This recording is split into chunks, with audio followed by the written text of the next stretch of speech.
Plate on that is a Missouri trailer 12 Alpha 097. Receive, is this a stop or are you just helping them turn around? 82 to dispatch, I'm clear.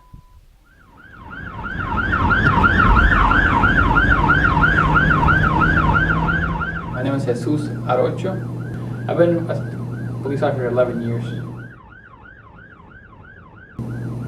Police work is really, it's not as exciting as it really is on TV. It can be at times, but those times are far few in between others. They're not as often as shown on TV. Hello.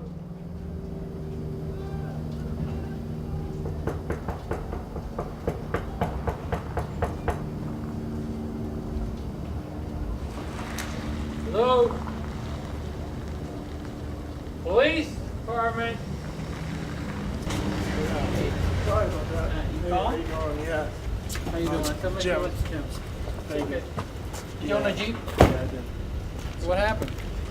Honestly, I couldn't even tell you. All my stuff's gone. Where is it? What was your stuff? My bedroom? Can I see? Can I see that? Yeah, it looks like the deadbolt itself was bent in. Okay.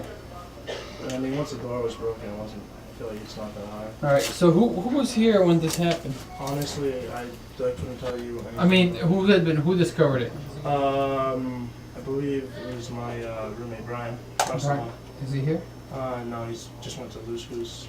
Brian. Like I left and I came back and my stuff was gone. And Yeah, I remember the. Okay. Yeah, so you- I don't even know. March 10th is when apparently my door got broken into. March what? March 10th.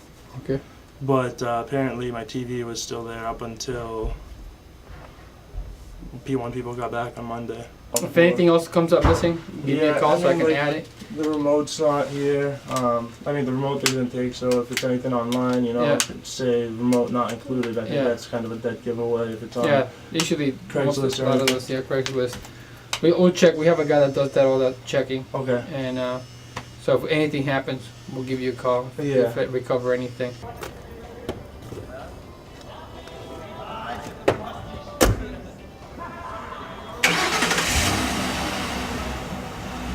I don't know if it's a hunch, you call it a hunch, or I have a feeling that he is not telling the truth. I have a feeling that he is didn't get his stuff stolen. I have a feeling that he's just kind of, you know, not just being dishonest and not, you know, didn't tell me the whole truth. It's not as he claimed it happened. There's so many things that are not adding up that I don't believe the guy's story. I just think he's lying to me. But it's difficult to prove because, you know, he's gonna say, yeah, this is the door, it's the window. He would have to incriminate himself, and he might not do that. I don't think he's that dumb. So I just write the report and talk to him again. Maybe if the story changes, then I'll put it on him and tell him, listen, you know, you need to cut it out. You shouldn't be doing this.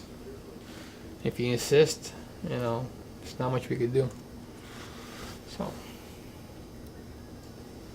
I'm still trying to work on that. He's hard to get a hold of. He's been avoiding me.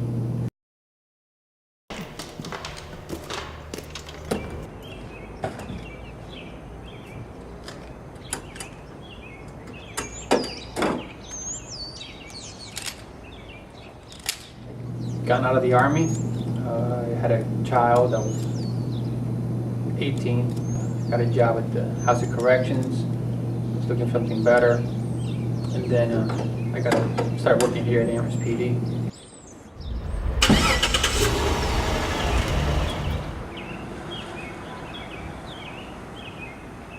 In Amherst, because it's such a educated community, they expect a lot more out of their police department, and we try to provide that for them. You know, people don't give us credit for it.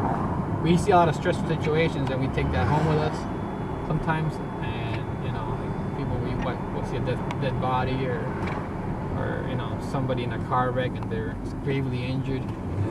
Dispatch 230.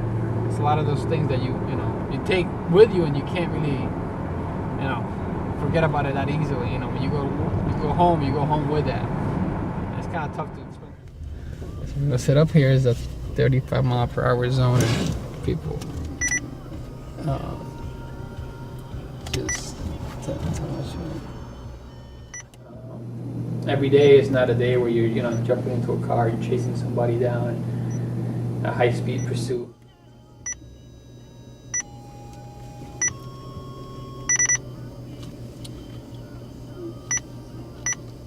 Anybody doing 10 miles over the speed limit, today I'll stop. I'll just issue them for the most. I'm gonna issue them a warning because it's just 10 miles. Anything over 15, I'll issue them a citation for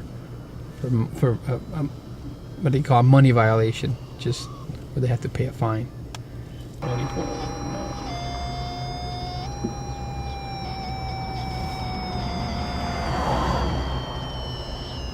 It's a big waiting game sometimes. Not as exciting as you would think it would be. Just waiting. She was doing 45. So we'll stop her or him. Things are her. There's a second car.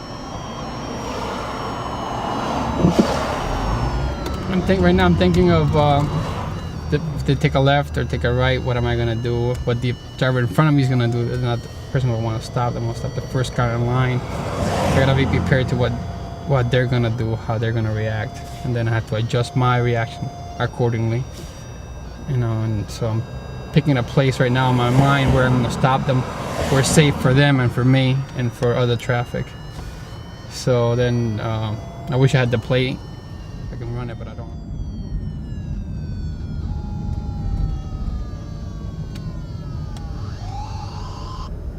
This is not where I wanted her to stop, but sometimes you can't dictate where you have to stop. So I'm gonna enter the plate here real quick.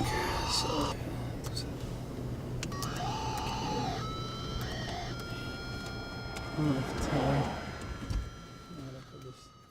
This is this thing about police work where you have a lot of power and you also have a lot of discretion. It's funny, you can take somebody's freedom, you can take somebody's life, and it's a heavy burden to bear when you're a police officer.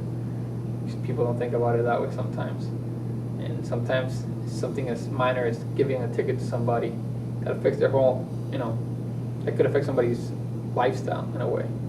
That can increase their insurance payments.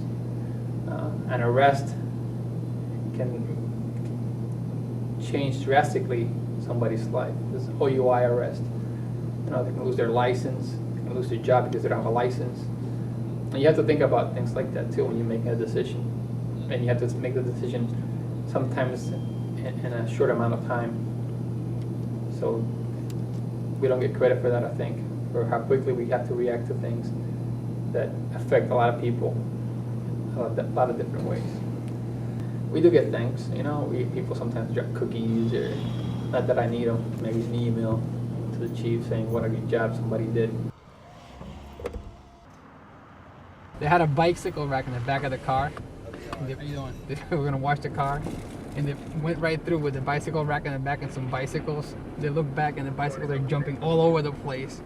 It was the funniest thing ever. Not all that serious sometimes. We do have a lot of fun. You gotta stay on your toes. We have if you say something or if you do something or bring a funny picture, they'll take advantage of it and they'll make fun of you. And you want to be the last person to leave the room because you don't want them making fun of you. As soon as you leave, they'll make fun of that person, whoever's first to leave.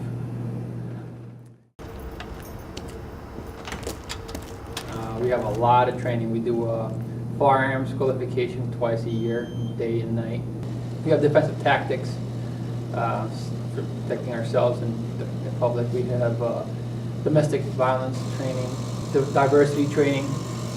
We have, you name it, and we have a CPR, first aid, riot control, and disturbance control training. It's if you think about all the things that we have to deal with, from taking reports on B&Es, or breaking and enterings, and larcenies, and car accidents. We have to train on everything. We do train on everything. We're just certified on all those things. And the department's pretty good with it. They have enough money and enough of a training budget that we do get that training.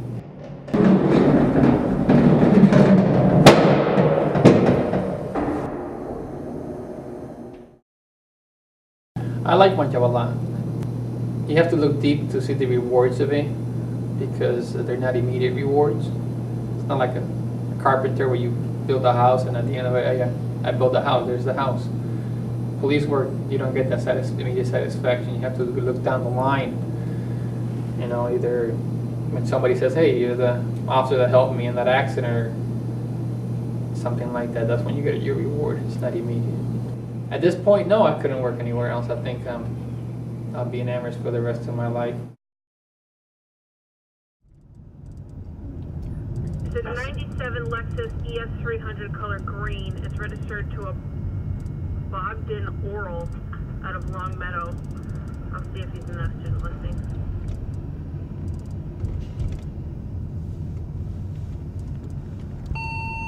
Received.